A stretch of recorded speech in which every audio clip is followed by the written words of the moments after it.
Engineer Mirza صاحب اپنی ایک کلپ میں لوگوں کو دکھا رہے ہیں وہ موطا امام مالک اور تراویح 8 یا 20، اور اس پر جو وہ اعتراض کر رہے ہیں وہ یہ کہہ رہے ہیں کہ بھائی حضرت فاروق اعظم نے 11 رکعتیں ثابت کر رہے ہیں، وہ موطا امام مالک کی ایک حدیث دکھا رہے ہیں اور کہہ رہے ہیں یہ دیکھیں موطا امام مالک کی حدیث ہے، موطا امام مالک میں جو روایت ہے وہ یہ ہے کہ حضرت فاروق اعظم نے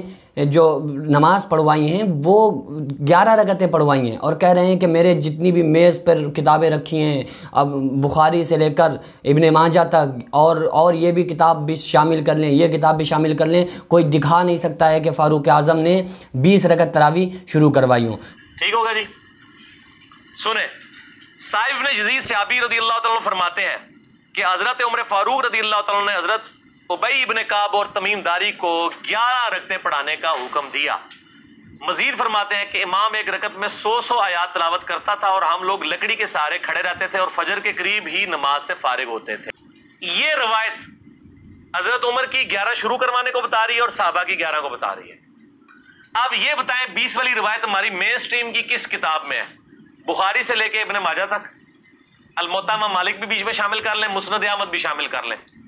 لے کے ہیں وہ روایت۔ سب سے پہلے جو انہوں نے یہ بات کہی کہ لا کو دکھاؤ کہاں ہے وہ کتاب، کہاں ہے وہ حدیث جس میں فاروق اعظم نے 20 رکعت تراویح کا حکم دیا ہو، 20 رکعت تراویح پڑھوائی ہوں، اور بخاری سے لے کر ابن ماجہ تک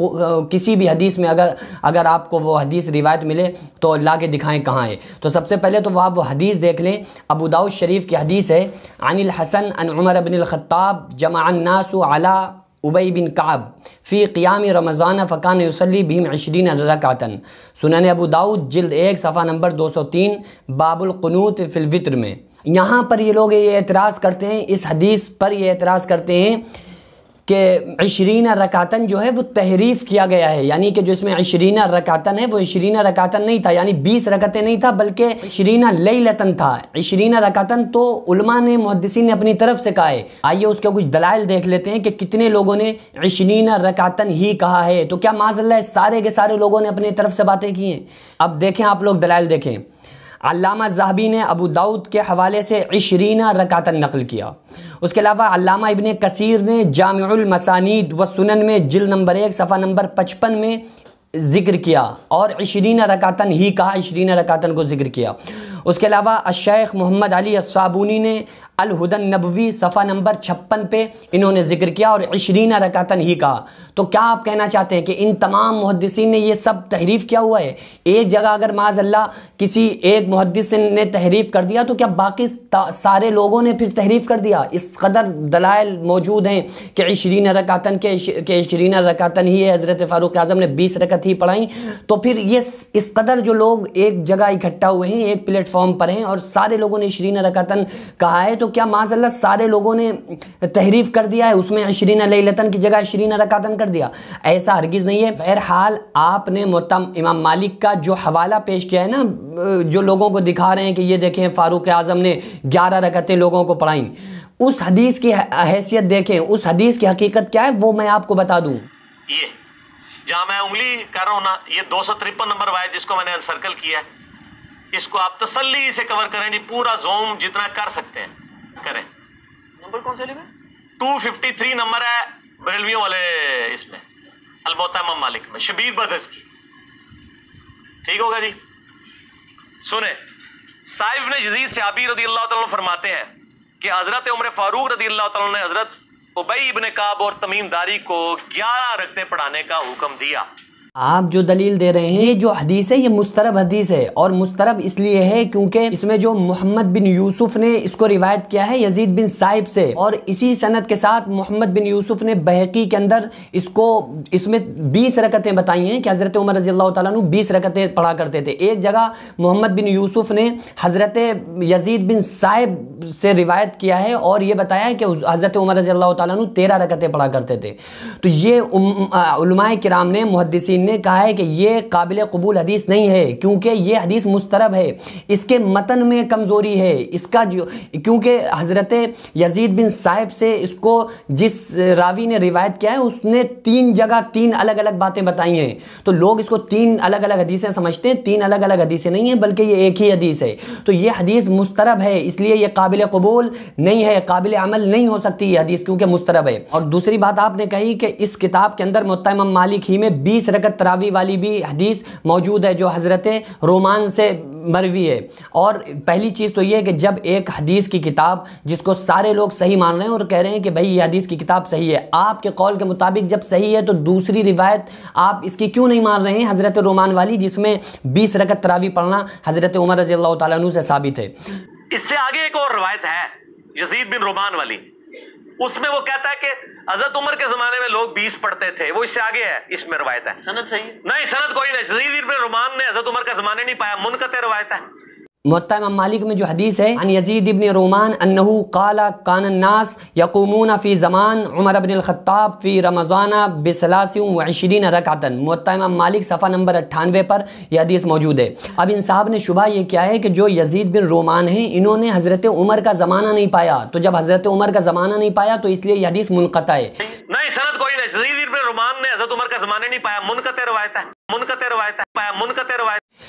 بس یہی بات ہوتی ہے کہ جب انسان اصول حدیث نہیں پڑھتا ہے تو وہ مرسل اور منقطع کا فرق ہی بھول جاتا ہے۔ انجینئر صاحب نے اس حدیث کو منقطع بتایا ہے، حالانکہ یہ حدیث منقطع نہیں ہے، یہ حدیث مرسل ہے۔ حدیث کا جو مسئلہ ہے کسے قابل قبول کرنا ہے کسے قابل رد کرنا ہے یہ محدثین کا کام ہے۔ اب یہ فنٹر بنے ہوئے ہیں کہ بھائی جسے چاہ رہے ہیں رد کر رہے ہیں اور جسے چاہ رہے ہیں ایکسیپٹ کر رہے ہیں، جو ان کی مطلب کی ہے وہ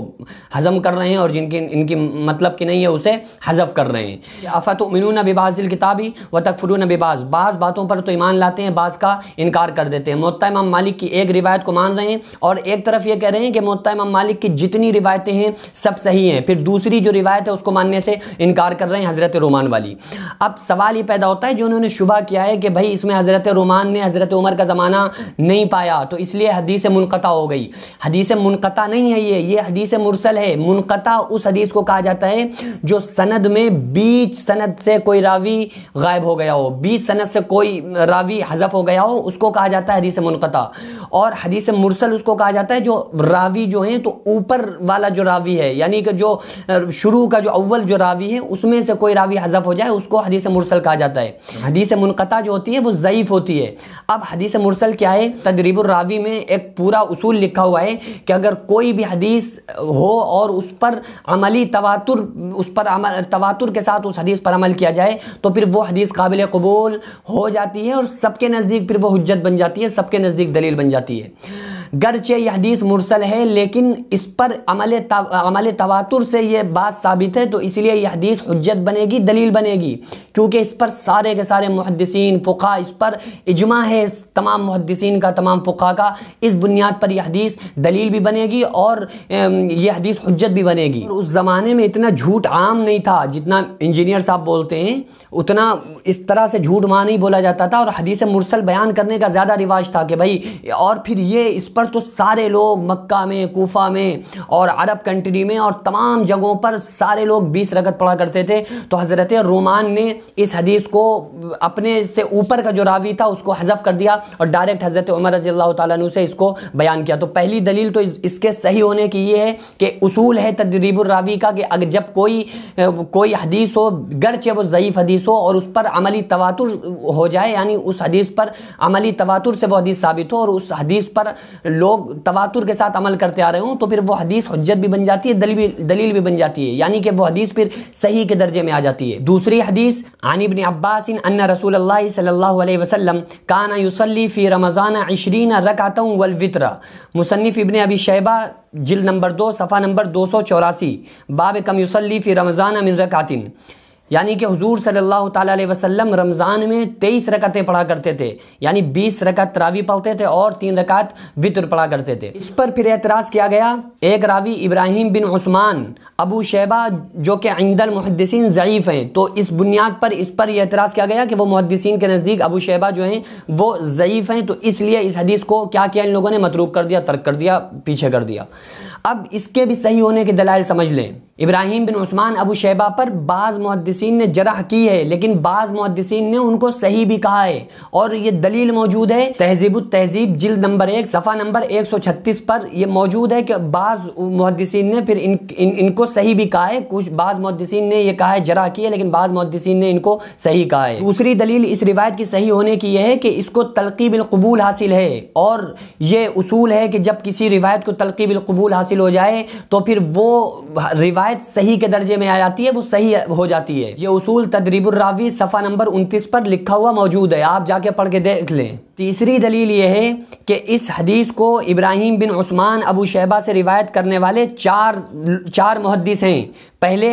عزیز بن ہارون مصنف ابن شیبہ جلد 5 صفحہ نمبر 225 کے تحت، دوسرے علی بن جعد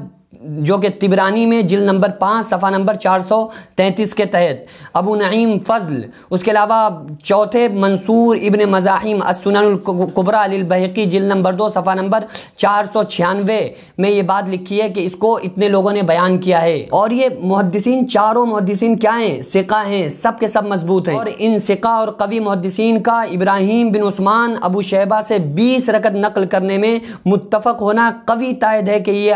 حدیث سے ثابت ہیں اور صحیح ہیں، ورنہ یہ ثقہ حضرات اس طرح متفق نہ ہوتے، یہ ایک پلیٹ فارم پر نہیں ہوتے، بلکہ اپنی اپنی الگ رائے ہوتی ہیں۔ یہ سب کا ایک جٹ ہو جانا اور متفق ہو جانا دلیل ہے یہ ابو شیبہ کے صحیح ہونے کی، ابو شیبہ والی روایت کے صحیح ہونے کی۔ آپ لوگوں سے گزارش کرنا چاہتا ہوں کہ آپ لوگ اپنے ائمہ کو فالو کریں، جس طرح سے علماء کرام اور ائمہ اور جس طرح سے مجتہدین کا جو عمل رہا ہے، جو طرز عمل رہا ہے، اسی طرز عمل پر ہم سارے لوگ چلیں اور اس سے الگ نہ ہوں۔ ہمارے جو فقہاء نے، محدثین نے، اکابرین نے جو ہم کو مذہب دیا ہے اور جس کو فالو کرتے چلے آ رہے ہیں لوگ، ہم اس کو فالو کریں۔ ہم ان چکروں میں پڑھنے کی ہمیں ضرورت نہیں ہے، اور نہ ہی ہم اس طرف جائیں، نہ ہمیں کوشش کرنے کی ضرورت ہے۔ دعا کریں کہ اللہ تبارک و تعالی ہمیں اور آپ کو اس انجینئر جیسے فتنے سے ہم سارے لوگوں کو محفوظ فرمائے، اور ہم تمام لوگوں کو صراط مستقیم پر عمل کرنے کی توفیق عطا فرمائے، اور بزرگوں کا پیروکار بنائے۔ وما علینا الا البلاغ۔ السلام علیکم ورحمۃ اللہ وبرکاتہ۔